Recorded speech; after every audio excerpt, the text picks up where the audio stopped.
Saya menceritakan di sini, Bapak Ibu mencari data beliau itu lebih dari 5 tahun. Saya Tulungagung Jogja, bahkan ada satu buku yang tidak boleh keluar dari dalam benteng. Terpaksa saya harus nyekem 600 halaman. Buku cetakan tahun 1930 penulis Belanda di Kadang Rojan. Itu salah satu referensi backbone dari catatan sejarah data-data di Tulungagung. Kemudian salah satu bukunya lagi namanya Sejarah Ratu. Sejarah Ratu ini sangat tidak bisa keluar, dan alhamdulillah 2 bulan kemarin sudah bisa saya pegang.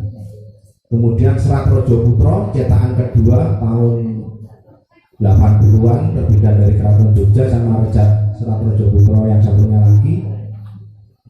Jadi nanti kalau mungkin ada pertanyaan tentang silsilah, tentang bupati-bupati Tulungagung, putra wayang Tulungagung, saya bisa, insya Allah saya bisa bantu. Tapi mohon maaf untuk buku tidak bisa di-copy karena memang ini amanat dari beliau. GS Tulungagung Channel, yes. Selalu.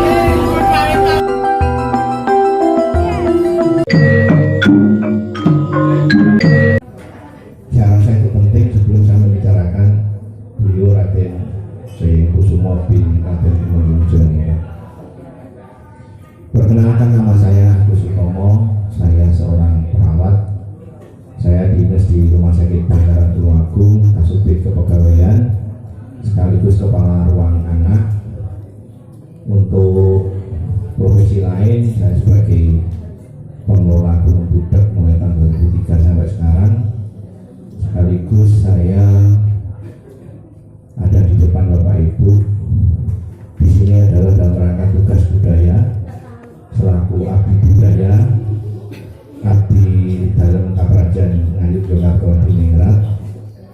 Jadi ini bagian daripada tugas kebudayaan saya untuk menyampaikan apa yang sudah saya cari dan alhamdulillah bisa saya sampaikan pada malam hari ini. Terkait dengan materi tentang sosok beliau Raden Jayekusumo bin Raden Timurmudjo ini, saya hanya menyampaikan apa yang saya tahu dan saya cari, saya temukan, saya lihat, saya baca, saya bertemu dengan keluarga besar beliau, dan saya temukan makam-makam keluarga beliau, baik yang ada di Tulungagung maupun di Yogyakarta.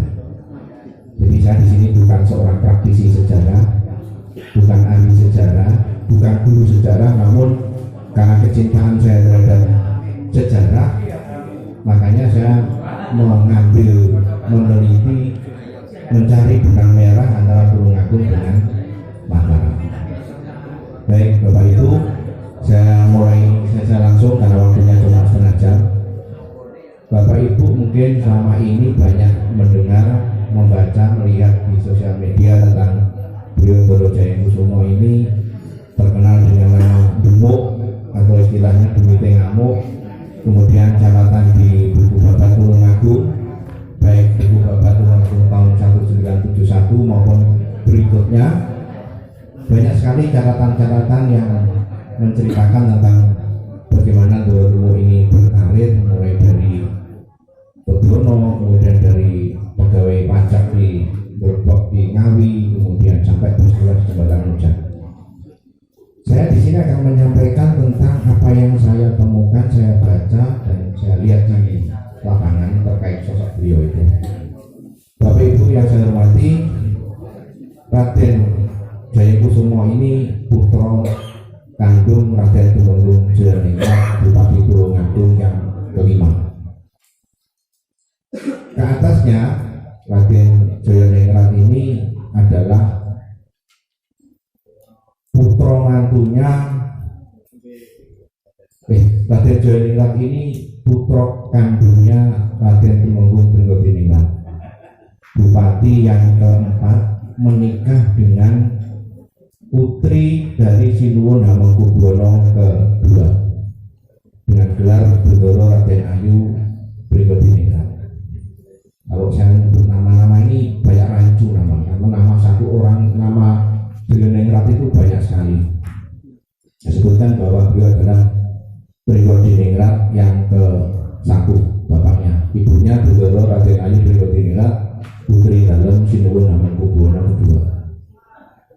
Dan yang menjabat Bupati Mrawa Tulungagung pertama adalah Raden Temenggung Jayaningrat, bapaknya Raden Jayekusumo. Nah, pada tahun sekitar 1800 berapa ya? 31 sampai 1855. Pada masa pemerintahan bapaknya Ndoro Jayekusumo ini yang bernama Raden Temenggung Jayaningrat ini, situasi Tulungagung berada dalam kondisi yang sangat memprihatinkan. Jadi pasca perang Diponegoro itu kemiskinan, kemudian kematian, terus kemudian kekurangan gizi, itu dampak perang itu sangat luar biasa. Nah, pada pemerintahan Raden Temenggung Jayaningrat, bapaknya Jayekusumo ini, Tulungagung sudah resmi di bawah pemerintah Hindia Belanda, bukan lagi di bawah VOC, bukan lagi di bawah Keraton Ngayogyakarta. Karena Keraton Ngayogyakarta itu hanya sampai ke Raden Temenggung Bringkodiningrat, jadi kakeknya Ndoro Jayekusumo. Kalau saya bercerita tentang kakeknya malah lebih heroik lagi. Beliau dulu ketika Jumeneng nonton di Tulungagung namanya Bringkokusumo, tapi kemudian menjadi Patih Lebet, ganti nama Bringkodiningrat, dan gugur ketika geger perang Sepairi 1812. Jadi Ndoro Jayekusumo ini klan ke atasnya itu benar-benar terah dalam-dalamnya itu jelas sekali. Kemudian Raden Jayekusumo ini menikah dengan Patih Kusumojudho atau Patih Bandurejo III di Mataram. Ada catatan yang sangat mungkin bagi kita sangat aneh ya. Bapaknya Ndoro Jayekusumo yang bernama Raden Temenggung Jayaningrat ini menikah dengan putra mbarepnya Patih Bandurejo III. Tapi Ndoro Jayekusumo ini menikah juga dengan putra nomor 10 Patih Bandurejo III yang bernama Raden Ayu Endang Retno Palupi. Kalau di Bundari dawuh iki garwa mbarep pilihane Romone.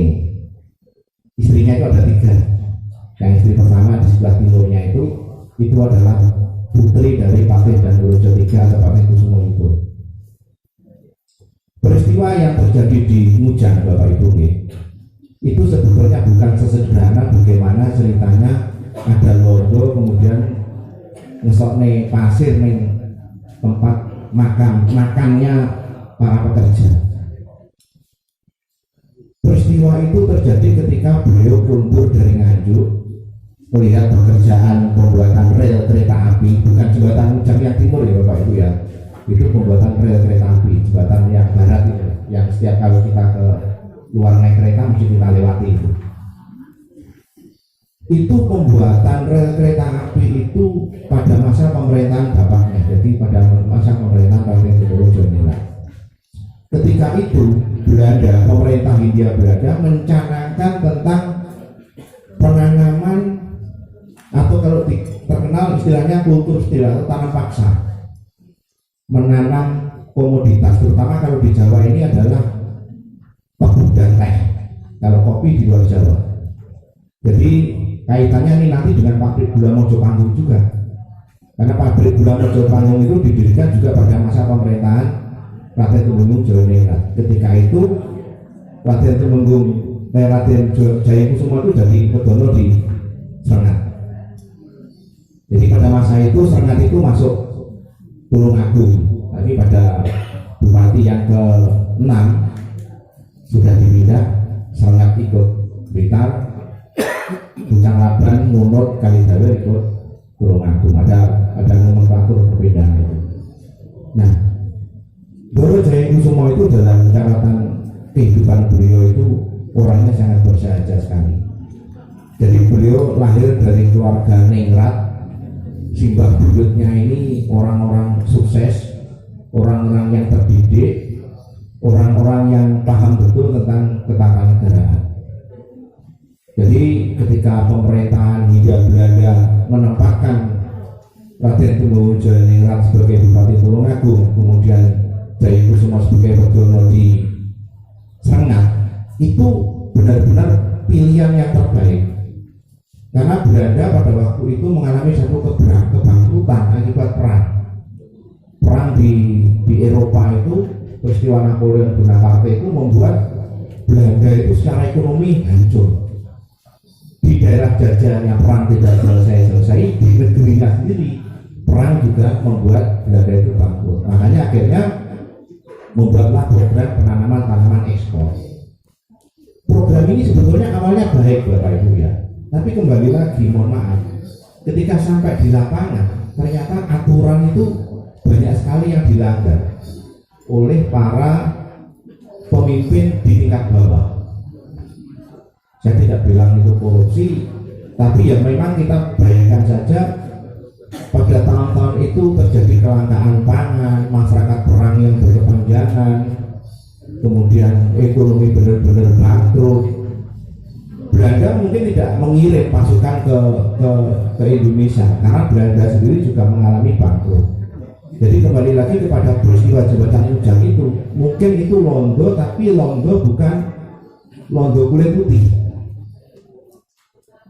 Karena Belanda ini juga punya pasukan-pasukan londo kulit hitam.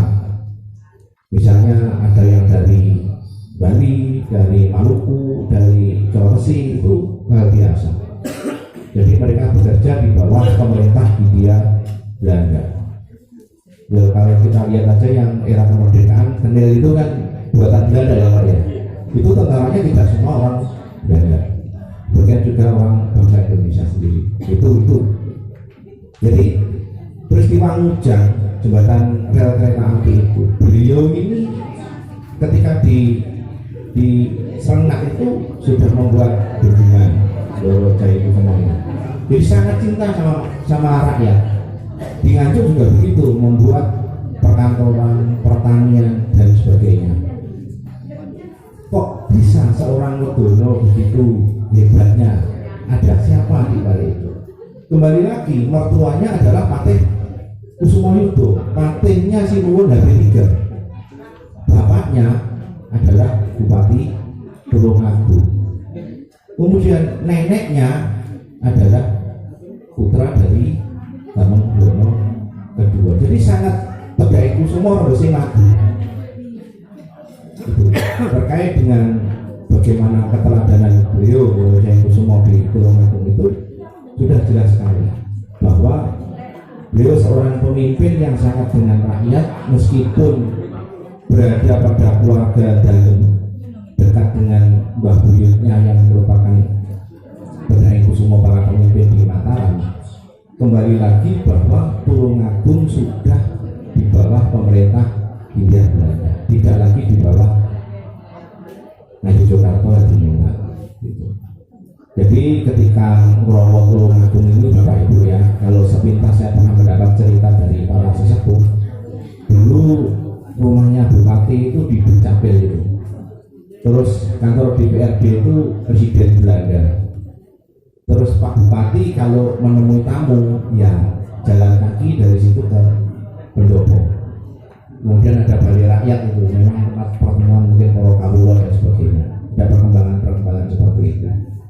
Dan dulu sebelum agresi Belanda kedua, kalau tidak salah di depan pendopo itu ada patung Wilhelmina, tapi karena perang akhirnya kena mortir, hancur.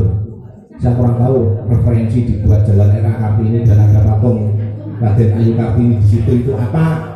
Saya belum berani menjawab, tapi gramang-gramang sudah dapat jawabannya tentang siapa sebetulnya Raden Ayu Kartini dan hubungannya dengan Bupati di Tulungagung. Kembali kepada Kanjeng Jayakusuma.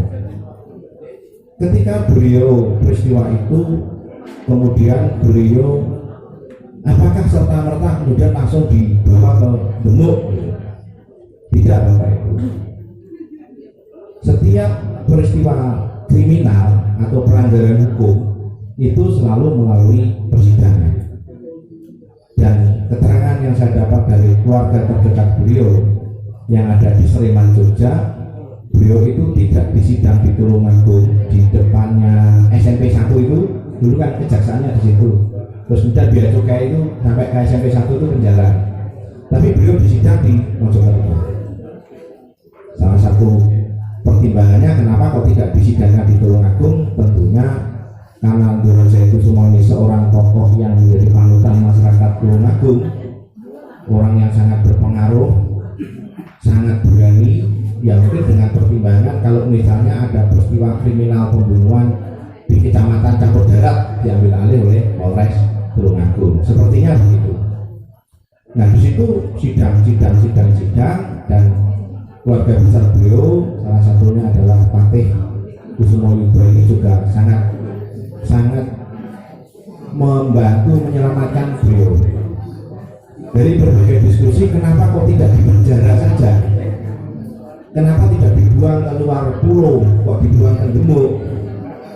Bapak Ibu mungkin cuma melihat bahwa hanya Ndoro Jayakusumo yang dibuang ke Gemuk, tidak. Kakeknya itu yang Hamengkubuwono kedua itu beberapa kali dibuang. Pangeran Diponegoro kalah perang juga dibuang. Jadi politik buang ini memang diterapkan oleh Belanda. Tujuannya adalah memutus mata rantai. Kalau di penjara dimungkinkan nanti dia akan memprovokasi orang-orang dalam tahanan, dan itu rawan terjadi pemberontakan. Kalau dibunuh, gejolak sosial. Jadi satu-satunya adalah dia diasingkan. Nah, yang jadi pertanyaan lagi, apakah betul bahwa 40 orang yang derek ke Gemuk itu adalah benar-benar abdinya beliau? Jangan-jangan, mohon maaf ya, itu adalah bagian daripada orang-orang yang dianggap balelo terhadap pemerintah Hindia Belanda. Jadi banyak sekali benang merah yang belum dibuka, dan pelan-pelan ini terus kami buka dan datanya terus kami kumpulkan.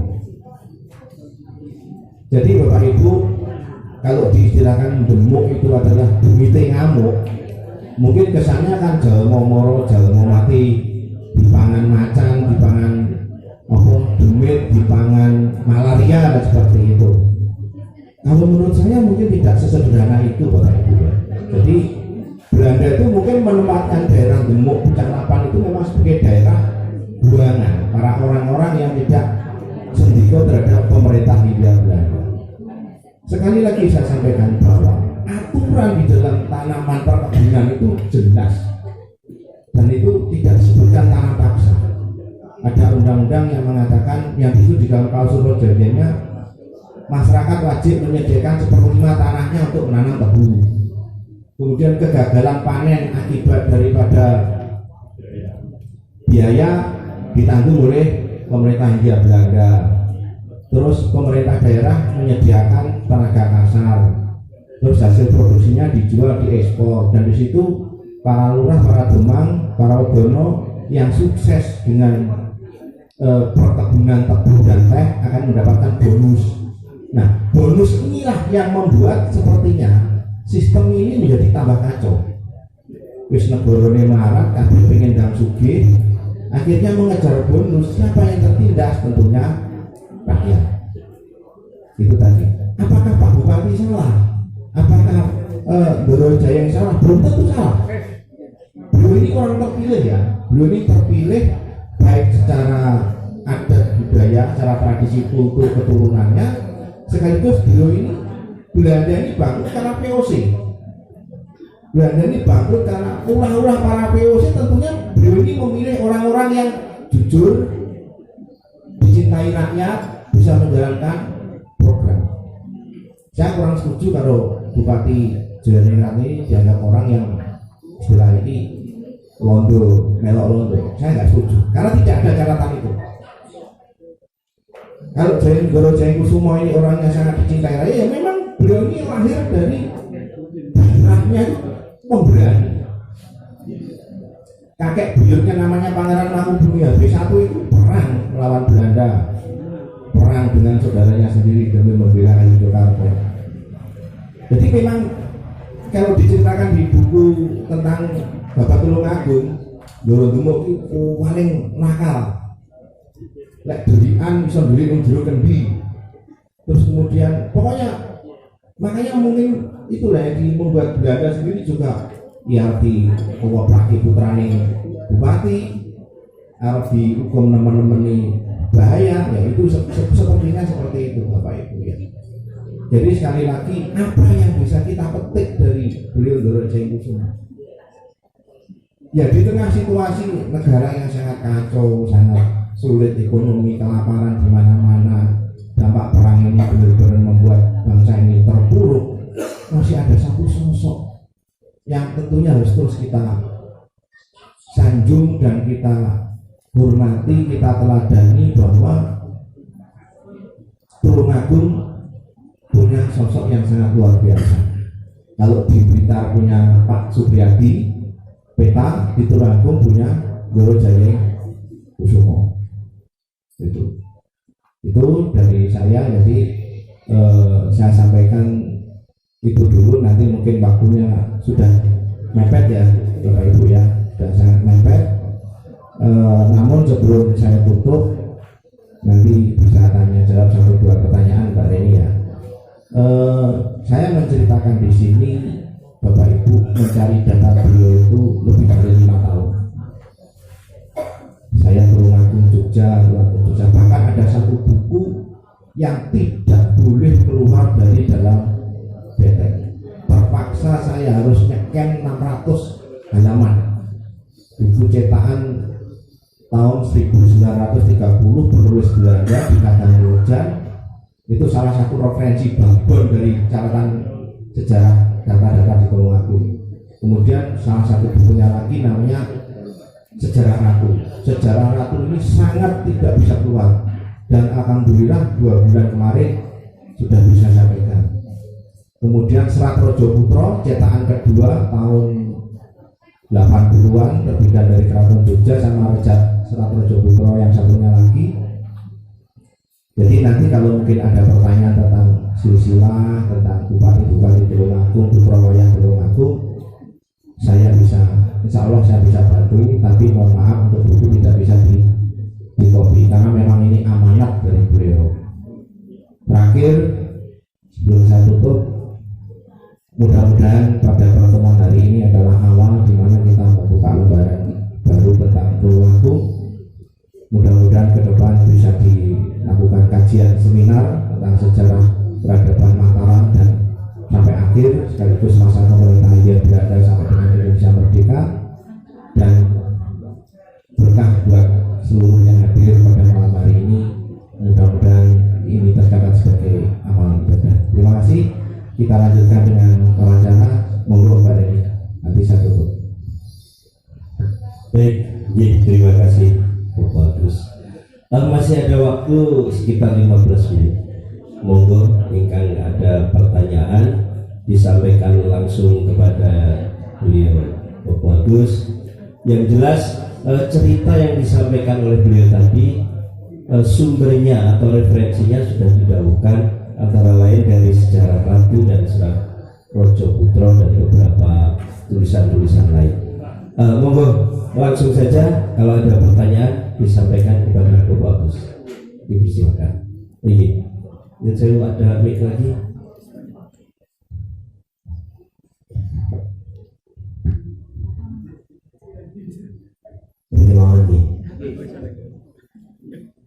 Assalamualaikum warahmatullahi wabarakatuh. Waalaikumsalam warahmatullahi wabarakatuh. Saudara kita sekalian, Swastiastu, Namo Buddhaya.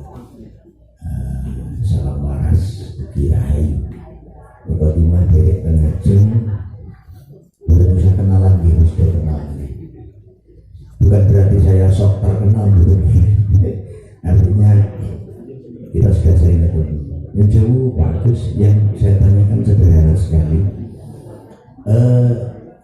Beberapa cerita para sesepuh memiliki yang lor kali. Dulu batas wilayah Tulungagung itu beratas itu, katanya begitu. Jadi sangat pada waktu itu ikut Blitar, termasuk nyantru kediaman saya itu ikut sangat, jadi ikut Blitar. Makanya banyak legenda yang terkait dengan itu, termasuk cerita-cerita para penyesepuh tentang Ndoro Jayeng. Sampai sekarang, nah karena dulu diyakini bahwa batas Tulungagung itu adalah berantas itu, sehingga umur kali ini itu istilahnya duit jatah ratunya. Perkara ini batas kekuasaan Roro Kidul katanya ya berantas itu. Jadi umur kali ini upomo ngidul itu susah katanya begitu. Kemudian pada saat itu sangat itu ikut Blitar, ngantor ikut Blitar termasuk perjuangan. Tetapi sebaliknya Durengan itu keturunan beberapa makam bupati terdahulu di wilayah Durengan sekarang, yang sekarang punya Trenggalek gitu. Dan dulu juga Trenggalek katanya pernah ikut Tulungagung gitu. Ya, kerancuan sejarah inilah yang membuat saya agak bingung ketika mendengar cerita-cerita para bini sepuh. Kemudian saya juga mendengarkan beberapa paparan daripada ahli sejarah. Nah, untuk itu barangkali dapat dibeberkan barangkali begitu. Mungkin pergeseran ini mulai kapan begitu sehingga kami sebagai penggali sejarah keberadaan babat desa ini sangat ngangen-ngangen. Karena Ngantru itu dulu nggak pernah ada gitu. Ngantru itu dulu Mujang. Makanya stasiunnya stasiun Mujang, bukan stasiun Ngantru. Nah, mulai dikenal Ngantru itu ya mulai dibangunnya tertek itu karena ada apa ya, cagake tertek yang di tengah-tengah sungai itu, orang Jawa bilang itu namanya Antru. Sehingga kalau orang dari wilayah utara atau wilayah timur mau ke titik tempat pembangunan jembatan itu arahnya kan di arahnya cedak yang Antru gitu. Makanya orang sering menyebut begitu, terjadilah akhirnya di situ disebut desa Ngantru. Ini menurut cerita para filsuf yang ada di Warkali gitu ya.